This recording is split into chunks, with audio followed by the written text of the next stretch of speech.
Hey everyone, we're TowawayCouple. I'm Tom, the driver. And I'm Bunny, the tool girl. The tool girl. So I like to play with the tools. You like power tools? I like the power tools. People are going to think something different on this video.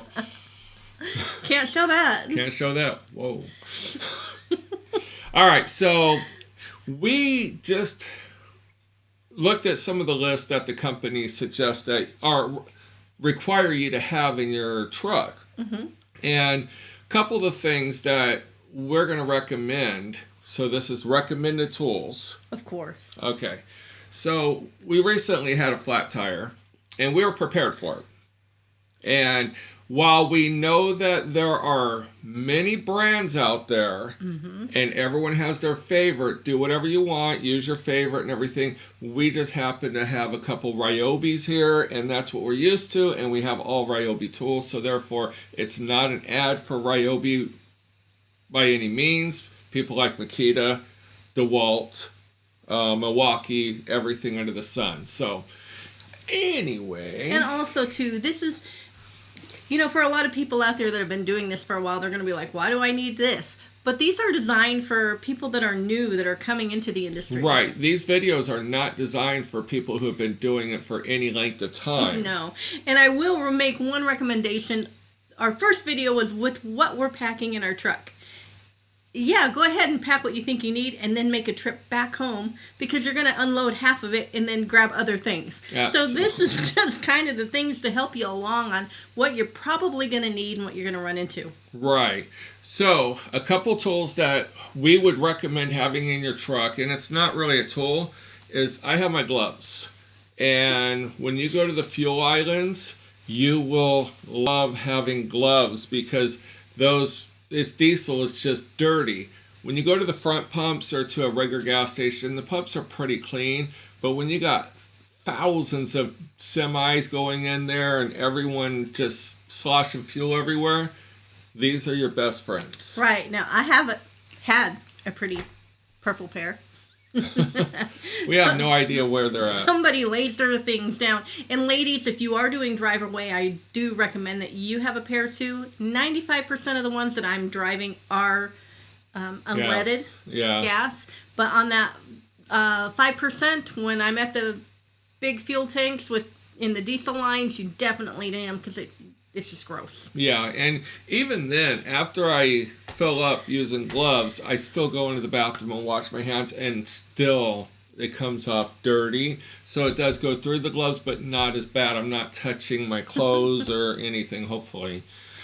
So, second recommendation is, I see some people that put full jacks in their trucks and everything. That's fine. Do whatever you want to do. I'll put a picture. We bought this for $32 at Walmart. It's a 12-ton bottle jack. Mm-hmm. It works great. I had to use it on our personal trailer recently, and I was able to jack it up, change out the tire, the spare, put everything back together, and we were back on the road in 5 minutes. Oh, yeah. It was very quick. So just a little tiny bottle jack just fits in the corner of the toolbox instead of a big jack with the handle and everything. It'd probably take you longer to pull out a big jack and put the handle in it than it does to just grab the bottle jack. Right. And you know what? We drive a short bed, so for us, we don't have that added room. So just to have that little bottle jack works out perfect. Space is limited. Mm-hmm. So now the next thing that we would recommend is a 1/2-inch impact gun. Now, like I said, we're using the Ryobi, and the reason why is because we have a whole bunch of batteries. But the nice thing is our batteries swap from tool to tool. So we do have a 3/8-inch impact for our fifth wheel plate. I'm not putting that on the video because it's really not necessary, but it does have a light, so it's pretty cool. This Ryobi here is the new brushless. It does 650 foot-pounds of reverse torque to get the lugs off, and I believe it does 450 foot-pounds impacting on. So it's more than what we need for these little trailers, and hell, half the time the lugs aren't even torqued all the way or even close to being torqued on the trailers. Right. So you got to turn around and do it again. But you know what? We have, besides our own trailer that we ran into running into flat tire on the side of the road, we have gone to the yard and found flat tires, so we've had to change right there. Yeah. So I know a lot of the companies recommend a Star spinner wrench, and that's just as fine. They're compact, they're small. But if you're lazy like me... I was going to say, why do manual labor if you don't have to? The impact, battery-operated impact is your best friend.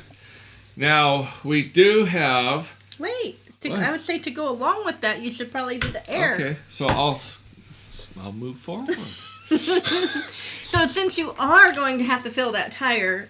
Maybe. We have. I mean, we've gotten where the trailer tires were half flat. Mm-hmm.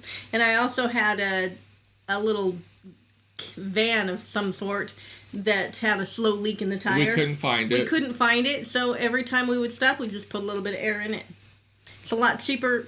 I mean, your initial investment, but it's a lot cheaper and a lot less time consuming than having to run in and grab air at an air pump. Or run out of air and shred a tire. Right. So we use this all the time. This here will go up to, they say, 120 psi. I've not gone that high, but I have gone 80 psi on it, so I know it does go that high. On a trailer tire, we put like 50, 60 pounds in it. It's shipping weight. It's just to get it down the road. The trailer's not fully loaded unless it's a toy hauler. Then right. I put max air in it. Well, and then also, too, you got to remember that most of these are warranted. I mean, we had one blow up on us, and we just took it right into Home Depot, and they warranted it right then. They swapped it right out. Now, mine has the analog gauge on it. The new ones have a digital gauge. No. I don't know what the difference is.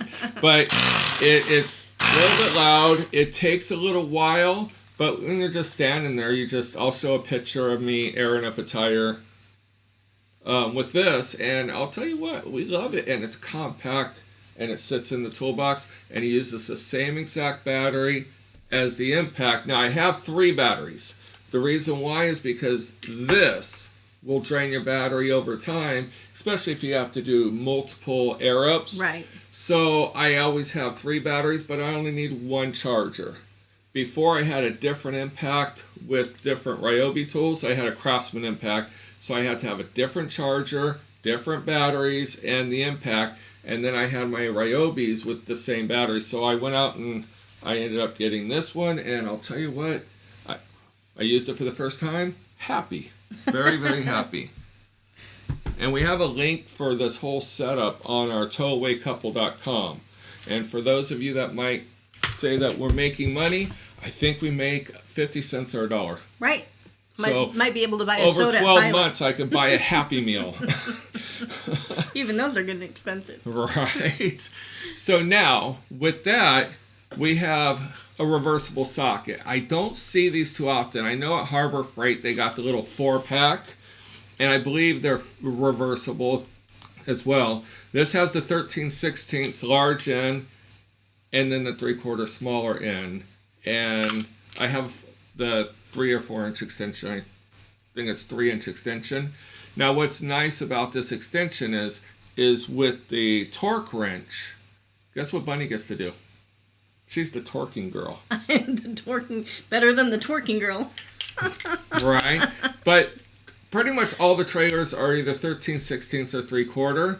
And see, Bunny was going to pick this up, but she's sitting there. So we got our $20 Harbor Freight torque wrench. Right. Yes. People will say it's not very accurate. Your company didn't say it had to be accurate. They just said you had to torque it at 120 foot-pounds. So this says 120 foot-pounds. I'm guessing it's accurate. But the nice thing is having the socket and the extension allows you to torque, and it comes right up to the edge of the tire. Without the extension, then you'd be inside. The other thing that's great about it is because not all of them are the same size. So when I get a smaller one or a bigger one, I just turn it around. Instead of having to dig through the toolbox for another one. Now, I bought this socket, believe it or not, when I was a mechanic 30-some years ago. I've looked all over the place. Every now and then I can find them, but this is a snap-on, and It has been my go-to socket for 30-some years. I love it, and I don't ever want to lose it, so please don't steal it. So with that said, we just wanted to kind of give you recommendations, because I'll tell you what, a lot of people don't think, or it's rare. We've been doing this 15 months now, and we've had one completely flat tire in the yard, which we swapped out. Now, we have had our personal trailer go flat on the freeway, so I did have to swap that out. We did have a tire in the yard that was half full, and we filled that up and then took it to Love's and made sure the pressures all the way around were 60 psi or whatever the tire max said. And then, like, Bunny's van had a slow little leak. So a lot of people have these big hunkin' where they plug it in the cigarette lighter and do it. That's fine too. It's just, again, we're looking at more space and stuff compact. that makes it a little bit easier for us. Yeah, it takes a couple minutes longer, but you know what? You're standing around talking anyways on the edge of a freeway with cars doing 90 miles an hour blowing by you. So, And they don't merge over with your hazards or nothing. They don't care. Right. Now with the torquing, they have it. All the companies have it where you're required to have a torque.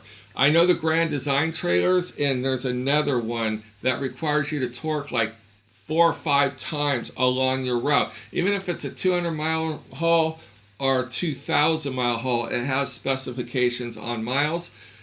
The tires do come untorqued.